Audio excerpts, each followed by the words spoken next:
नमस्कार, मैं हूं आपके साथ अलीम अतर। अपना बिहार की शुरुआत तो बड़ी खबर से करेंगे। बांका से बड़ी खबर आ रही है, जहां पर ट्रेन से कटने से 3 की मौत हो गई है। देवघर अगरतला एक्सप्रेस से यह हादसा हुआ है। बांका जसीडीह रेल लाइन पर यह हादसा हुआ है। कटोरिया के पपरेवा जंगल की घटना बताई जा रही है। ट्रेन की चपेट में आने से यह बड़ा हादसा हुआ है। बेलहर एसडीपीओ प्रेमचंद सिंह ने बताया है कि कटोरिया पुलिस मामले की जांच कर रही है। फिलहाल तीनों मृतक की पहचान नहीं हो पाई है। शव की शिनाख्त कराने में पुलिस की टीम जुटी हुई है। मृतकों के पास से मोबाइल, केसरिया गमछा और लाठी मिली है, जिसे आशंका जताई जा रही है कि तीनों रविवार की रात डाक कांवरिया की सेवा कर मेला से लौट रहे होंगे और इसी दौरान ट्रेन की चपेट में आ गए होंगे। और हमारे साथ नागेंद्र जुड़े हुए इस खबर पर ज्यादा जानकारी के साथ। नागेंद्र, क्या कुछ कह पा रही है पुलिस? क्या इन तीनों युवकों की शिनाख्त हो पाई है? देखिए, घटना सुबह की और घटना के बाद से बेलहर एसडीपीओ प्रेमचंद सिंह के नेतृत्व में वहां पर 100 की शिनाख्त की कोशिश थी, लेकिन अब फिलहाल जाकर 100 की शिनाख्त हो चुकी है। और पपरेवा जंगल के पास लीला स्थान उदयपुरा एक जगह है जहां की आदिवासी बस्ती है, और उसी बस्ती के 3 युवाओं के कटने की पुष्टि हुई है, जिसका नाम है 18 वर्षीय मानिकलाल मुर्मू उर्फ विश्व मुर्मू, और फिर अरविंद मुर्मू, और 16 वर्षीय सीताराम मुर्मू के रूप में हुई है। बताया जा रहा है कि ये तीनों लड़के रात्रि में जो डाक कांवर सेवा में के ये लोग कांवरिया मार्ग पर गए थे और कांवरिया की सेवा करे जब लौट रहे थे तो सुबह होने के बाद ये लोग घर पर जाकर रेलवे लाइन पर ही आराम की मुद्रा में थे और इन लोगों की नींद आ गई और ट्रेन आने से और तीनों की चपेट में आने से दर्दनाक मौत हुई है। परिजन पहचान चुके हैं और पुलिस भी पुष्टि कर रही है कि तीनों 100 की पहचान हो चुकी है। चलिए, बहुत शुक्रिया नागेंद्र आपका तमाम जानकारी देने के लिए। तो दर्शकों को अपडेट दे दें, तीनों युवक जो ट्रेन से कटकर जिनकी मौत हो गई थी, उन तीनों की शिनाख्त कर ली गई है।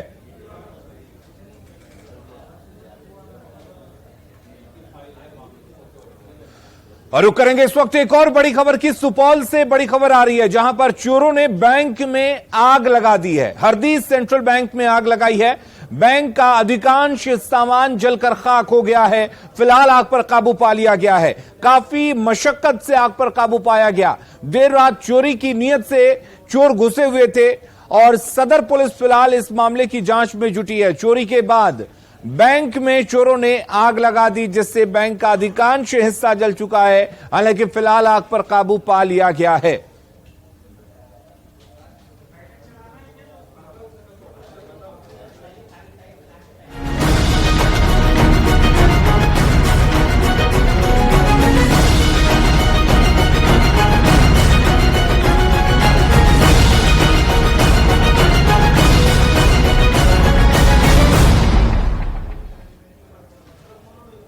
और अब खबर बेंगलुरु में विपक्षी दलों के महाजुटान की। बिहार से लालू, नीतीश, तेजस्वी इस बैठक में शामिल होंगे। मंत्री संजय झा, मनोज झा भी इस बैठक में शामिल होंगे। आज शाम 3 बजे ये नेता बेंगलुरु जाएंगे। आपको बता दें, दोपहर 3 बजे ये रवाना होंगे और आज शाम सोनिया गांधी इन नेताओं को भोज देंगी। जो भी विपक्षी दल के नेता यहां पर पहुंचे हैं, जिनको निमंत्रण भेजा गया है, उनको सोनिया गांधी भोज देंगी। कॉमन मिनिमम प्रोग्राम पर इस बैठक में चर्चा होगी। सीट शेयरिंग, संयोजक कौन होगा इस महागठबंधन का, इस पर मंथन होगा। तो बेंगलुरु में आज और कल विपक्षी दलों का महाजुटान है, जिसमें बिहार से सीएम नीतीश कुमार, आरजेडी अध्यक्ष Lalu Prasad, deputy CM Tejashwi Yadav, JDU अध्यक्ष ललन सिंह, मंत्री संजय झा, आरजेडी सांसद मनोज झा भी इस बैठक में शामिल होंगे। ये सभी नेता आज शाम 3 बजे बेंगलुरु के लिए रवाना हो जाएंगे और बेंगलुरु में आज शाम सोनिया गांधी की ओर से भोज का आयोजन किया गया है। कल 11 बजे कांग्रेस अध्यक्ष मल्लिकार्जुन खड़गे की अध्यक्षता में यह बैठक होगी। विपक्षी एकता की बैठक में गठबंधन के नाम, गठबंधन के संयोजक के नाम, common minimum programme, seat sharing, विपक्ष के चेहरे पर भी चर्चा हो सकती है। 23 जून को पटना में विपक्षी दलों की बैठक हुई थी, जिसके बाद लेफ्ट नेता डी राजा की ओर से गठबंधन का एक नाम सामने आया, जिसमें गठबंधन का नाम पीडीए यानी पैट्रियोटिक डेमोक्रेटिक अलायंस बताया गया। बेंगलुरु में होने वाली बैठक में सीएम नीतीश कुमार या फिर शरद पवार को संयोजक बनाने पर चर्चा हो सकती है। विपक्षी एकता की बैठक में केंद्र की सत्ता से बीजेपी को उखाड़ फेंकने पर रणनीति बनेगी, लेकिन विपक्ष के सामने सबसे बड़ी चुनौती सीट शेयरिंग की है।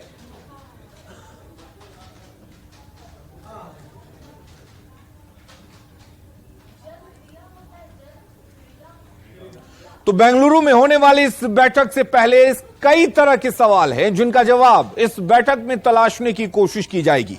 और सबसे पहले सवाल यह उठता है कि क्या बैठक से विपक्ष को जीत का फॉर्मूला मिलेगा। सवाल यह कि क्या बैठक में गठबंधन के नाम की घोषणा होगी, क्योंकि नाम को लेकर चर्चा है।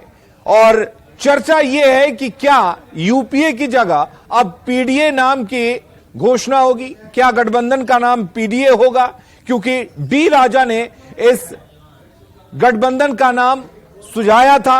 सवाल यह भी है कि क्या सोनिया गांधी के सामने यूपीए खत्म करने पर चर्चा होगी, क्योंकि अगर पीडीए गठबंधन बनता है तो जाहिर सी बात है कि यूपीए खत्म हो जाएगा।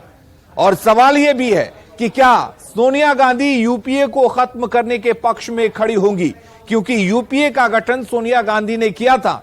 और क्या सोनिया गांधी अपने ही बनाए गए इस गठबंधन को खत्म कर नया गठबंधन तैयार करने पर राजी होंगी। सवाल कई हैं, जिनका जवाब इस बैठक में तलाशने की कोशिश की जाएगी। आपको बता दें, संयोजक के नाम पर भी चर्चा हो सकती है। और क्या सीएम नीतीश कुमार को गठबंधन का संयोजक घोषित किया जाएगा, यह भी बड़ा सवाल है। सवाल यह भी है कि क्या पीएम मोदी के सामने विपक्ष का चेहरा सामने आ पाएगा। विपक्ष का चेहरा आखिर कौन होगा, क्या यह नाम तय हो पाएगा इस बैठक में, या अब भी इसमें वक्त लगेगा। कई तरह के सवाल हैं, जैसा कि हम लगातार ये बता रहे हैं कि गठबंधन का नाम बदलने पर भी बात हो सकती है। तो क्या सोनिया गांधी यूपीए को खत्म कर पीडीए बनाने पर राजी होंगी, संयोजक कौन होगा इस गठबंधन का, क्या इस नाम पर चर्चा होगी। और सबसे बड़ा सवाल, जिस तरह से बीजेपी आरोप लगा रही है कि यहां पर इस गठबंधन का कोई चेहरा नहीं है, तो क्या पीएम मोदी के सामने विपक्ष का चेहरा कौन होगा, यह सामने आ पाएगा। सवाल यह भी है कि क्या बैठक में सीट शेयरिंग को लेकर चर्चा हो पाएगी, क्या बात बन पाएगी, क्योंकि सीट शेयरिंग को लेकर हर जगह पेच फंसता हुआ नजर आ रहा है। हर किसी की अपनी शर्त है। क्या बंगाल में ममता बनर्जी की शर्तों को कांग्रेस मान जाएगी। सबसे बड़ा अड़ंगा यहीं पर लगता है, चाहे सीट शेयरिंग की बात हो या फिर ममता बनर्जी की शर्तों की बात हो। क्या बंगाल में कांग्रेस लेफ्ट का साथ छोड़ पाएगी, क्योंकि ममता बनर्जी ने यह शर्त रख दिया है कांग्रेस के सामने कि अगर वो टीएमसी का साथ चाहते हैं तो उन्हें लेफ्ट का साथ छोड़ना पड़ेगा। क्या क्षेत्रीय दलों के लिए कांग्रेस सीट छोड़ने के लिए तैयार होगी, क्योंकि क्षेत्रीय दल लगातार ये बात कह रहे हैं कि जहां पर वो मजबूत है कांग्रेस वहां पर चुनाव ना लड़े, उनका साथ दे, लेकिन जहां बीजेपी से सीधी लड़ाई है कांग्रेस वहां पर चुनाव लड़े। क्या क्षेत्रीय दल कांग्रेस के लिए सीट छोड़ने को राजी होंगे, क्योंकि कांग्रेस ये बिल्कुल इस बात पर तैयार नहीं होगी कि वो किसी भी राज्य से बिल्कुल चुनाव ना लड़े, सारी सीटें जो हैं वो क्षेत्रीय दलों को दे दे। विपक्षी दलों की बैठक में इन्हीं सब सवालों का जवाब तलाशे जाएंगे, और अगर विपक्ष इन सवालों का जवाब ढूंढ लेता है तो 2024 के जंग में वो मुकाबले में रह पाएगा, वरना विपक्षी एकता का सपना ही रह जाएगा। तो कल एक तरफ बेंगलुरु में विपक्ष की बैठक है, तो दूसरी तरफ दिल्ली में भी एनडीए की बैठक हो रही है, यानी कि एनडीए वर्सेज विपक्ष कल देखने को मिलेगा। और इसके मायने क्या कुछ हो सकते हैं ये हम समझ लेते हैं। चूंकि लोकसभा चुनाव में अब बहुत कम वक्त बचा है, कुछ ही महीने बचे हैं, ऐसे में पक्ष विपक्ष दोनों चुनाव की तैयारी में जुट गए हैं। माना यह जाता है कि बीजेपी तो सालों भर चुनाव की तैयारी करती है। पिछले 2 चुनाव में जबरदस्त जीत से बीजेपी के हौसले बुलंद हैं, और बीजेपी के पास नरेंद्र मोदी जैसा बड़ा चेहरा मौजूद है, जबकि विपक्ष के पास कोई एक सर्वमान्य चेहरा नहीं है। विपक्षी पार्टियों को पता है कि अकेले मोदी का मुकाबला नहीं किया जा सकता है और यही वजह है कि विपक्षी दलों की गोलबंदी शुरू हुई है। नीतीश कुमार विपक्ष को एक करने में अगुआ बने हुए हैं, जिसकी वजह से पहले पटना में और अब बेंगलुरु में बैठक होने जा रही है। विपक्ष की गोलबंदी ने बीजेपी को भी सोचने पर मजबूर कर दिया है। 2019 में बीजेपी के कई साथी एनडीए से अलग हो चुके हैं। जहां जहां सहयोगी अलग हुए हैं वहां बीजेपी का नुकसान हो सकता है और यही वजह है कि बीजेपी ने फिर से एनडीए को मजबूत करना शुरू कर दिया है। जो 18 जुलाई को होने वाली एनडीए की दिल्ली में जो बैठक होगी उसमें भी दिखेगी और उसमें भी एनडीए के नए साथी एनडीए के साथ जुड़ेंगे।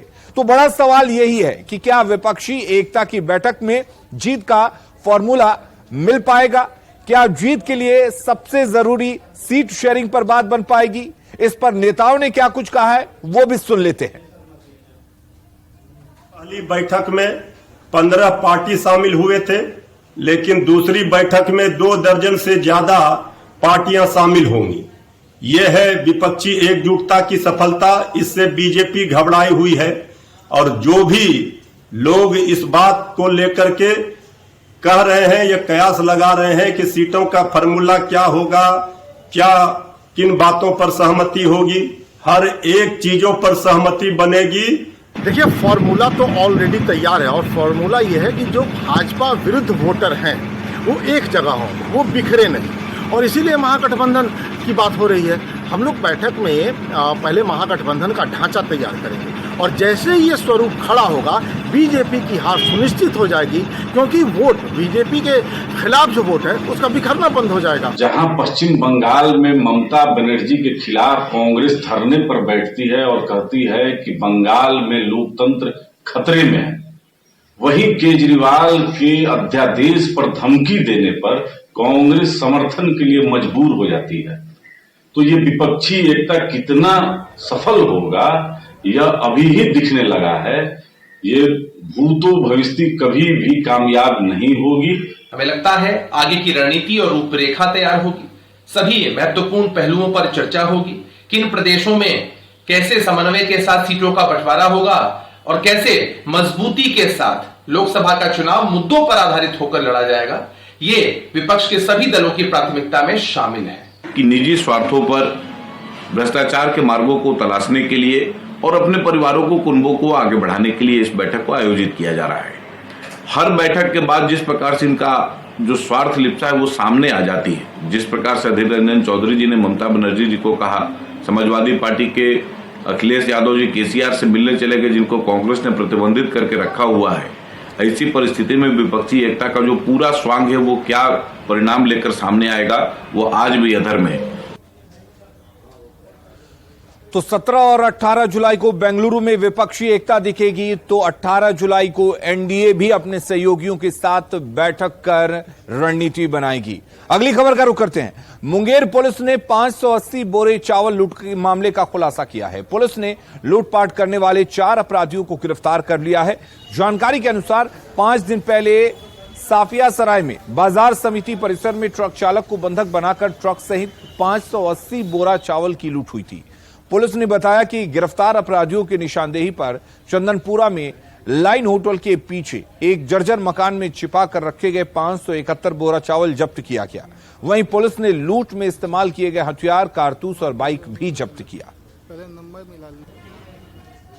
लूट की घटना हुई थी कातिम बाजार थाने अंतर्गत। उसमें एक बाजार समिति में कैंपस में एक व्यक्ति जो गाड़ी का चालक था, ट्रक का, उसका हाथ पांव बांध दिया गया था और उसके बाद चावल लदा ट्रक को वहां से गायब कर दी गई थी। और उसमें जो सफल उद्भेदन हुआ है उसमें हुआ यूं कि हम लोगों को अगले दिन ही रघुनाथपुर साहेबपुर कमाल क्षेत्र से खाली ट्रक बरामद हो गई थी। और अगली खबर बेतिया से है, जहां नौतन थाना क्षेत्र में अपनी प्रेमिका से मिलने गए एक युवक को लोगों ने बंधक बना लिया। युवती के साथ भी बदसलूकी की गई और लोगों ने गांव में आए युवक की जमकर पिटाई कर दी। इतना ही नहीं, पूरे घटनाक्रम का वीडियो बनाकर वायरल कर दिया। बताया जाता है कि गांव की ही एक युवती से एक युवक का प्रेम प्रसंग चल रहा था। वो रात के अंधेरे में अपनी प्रेमिका से मिलने पहुंचा था और इसकी भनक लोगों को लग गई, जिसके बाद लोगों ने प्रेमी युगल को बंधक बनाकर मारपीट शुरू कर दी। वीडियो के आधार पर पुलिस ने प्रेमी सहित मारपीट कर रहे 3 लड़कों को हिरासत में ले लिया। थानाध्यक्ष ने बताया कि मामला प्रेम प्रसंग का है।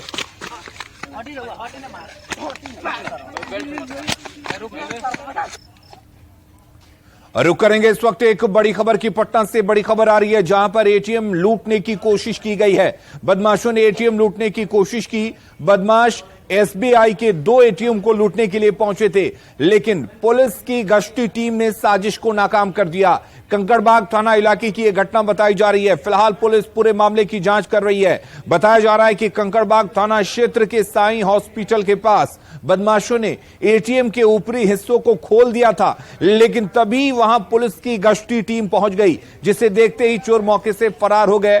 फिलहाल पुलिस सीसीटीवी फुटेज के आधार पर कार्रवाई कर रही है।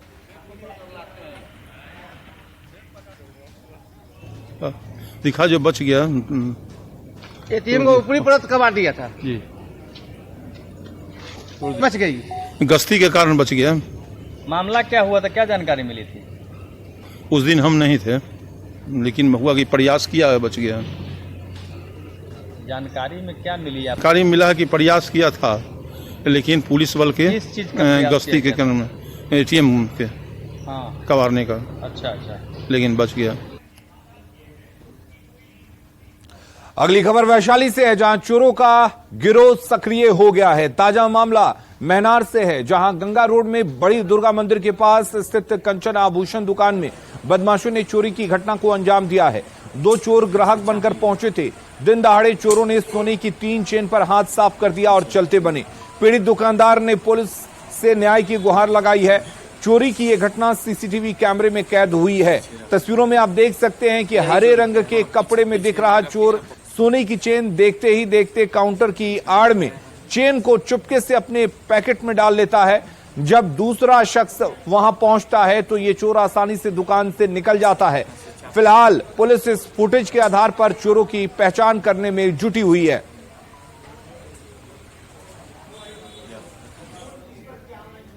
ग्राहक आया और हमसे डिमांड किया एक हनुमानी का। हमने हनुमानी दिखाया, उसने खरीद लिया। खरीदने के बाद वो फिर हमसे डिमांड किया कि आप बस चैन है तो चैन दिखाइए।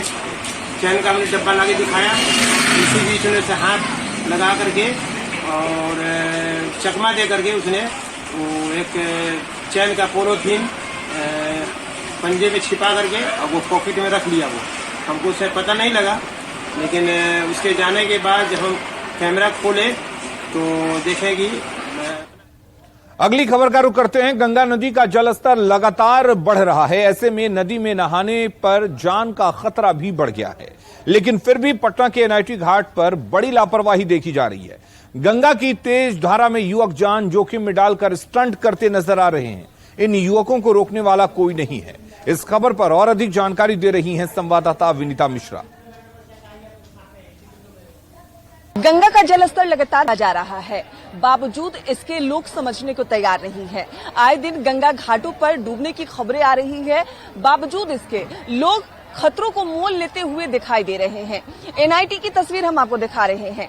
किस कदर जो युवा हैं वो स्टंट करते हुए नजर आ रहे हैं। लगातार जो गंगा का जलस्तर है वो बढ़ रहा है। गंगा की धारा भी यहाँ साफ तौर पर आप देख सकते हैं। और ऐसे में जो गंगा पथवे है उसके चबूतरे पर युवा खड़े होकर गंगा में कूदते हुए नजर आ रहे हैं। और गंगा घाटों पर तमाम युवा को आप तैराकी करते हुए देख सकते हैं। हालांकि जिस अंदाज से जल स्तर लगातार बढ़ता है, ऐसे में कभी भी कोई भी दुर्घटना हो सकती है, कोई भी घटना यहाँ पे घट सकती है। आए दिन तस्वीरें भी पटना के गंगा घाटों से आ रही है कि कई लोग डूब गए, कई लोग लापता हैं। बावजूद इसके जो लापरवाही है वो गंगा घाटों पर साफ तौर पर नजर आ रही है। और सबसे बड़ी चूक तो ये है कि प्रशासन की तरफ से ना यहाँ पे कोई सुरक्षा गार्ड है, ना ही कोई युवाओं को रोकने और टोकने वाला है। सभी को यहाँ खुली छूट दे दी गई है कि आएं और गंगा में डुबकी लगाएं। और जिस तरीके से जो तस्वीरें यहाँ नजर आ रही है, जानवरों को भी युवा यहाँ गंगा में नहलाते हुए, डुबकी लगाते हुए नजर आ रहे हैं। कभी भी कोई हादसा हो सकता है और इन्हें ना रोकने वाला है कोई, ना कोई टोकने वाला है, ना जिला प्रशासन की तरफ से यहाँ जवान मुस्तैद कराए गए हैं। हालांकि हर साल जब गंगा का जलस्तर बढ़ता है तो सुरक्षा के पुख्ता इंतजाम किए जाते हैं, लेकिन इस बार जो लापरवाही है वो साफ तौर से गंगा घाटों पे नजर आ रही है। कोई किसी को ना पूछ रहा है, ना रोक रहा है, और ऐसे में आए दिन जो खबरें भी सामने आ रही है कि डूबने से कई लोगों की जान जा चुकी है, कई लोग लापता हो गए हैं। बावजूद इसके जो लापरवाही है वो गंगा घाटों पे नजर आ रही है। दूर दूर तक युवा तैराकी करते हुए नजर आ रहे हैं, स्टंट करते हुए नजर आ रहे हैं। गंगा का जलस्तर बढ़ रहा है, ऐसे में जो जहरीले जंतु हैं, जो जहरीले सांप हैं, वो भी निकल रहे हैं। बावजूद इसके जो लापरवाही है युवाओं की साफ तौर पर नजर आ रही है, और साथ ही साथ प्रशासन की लापरवाही भी देखी जा रही है, क्योंकि ना यहाँ पे सुरक्षा बल है और ना ही कोई इन्हें रोकने टोकने वाला। कैमरामैन अजय दुबे के साथ विनीता मिश्रा, न्यूज 18 पटना। और अपना बिहार के इस बुलेटिन में फिलहाल के लिए इतना ही, लेकिन खबरें लगातार जारी हैं। आप बने रहिए न्यूज 18 बिहार झारखंड के साथ।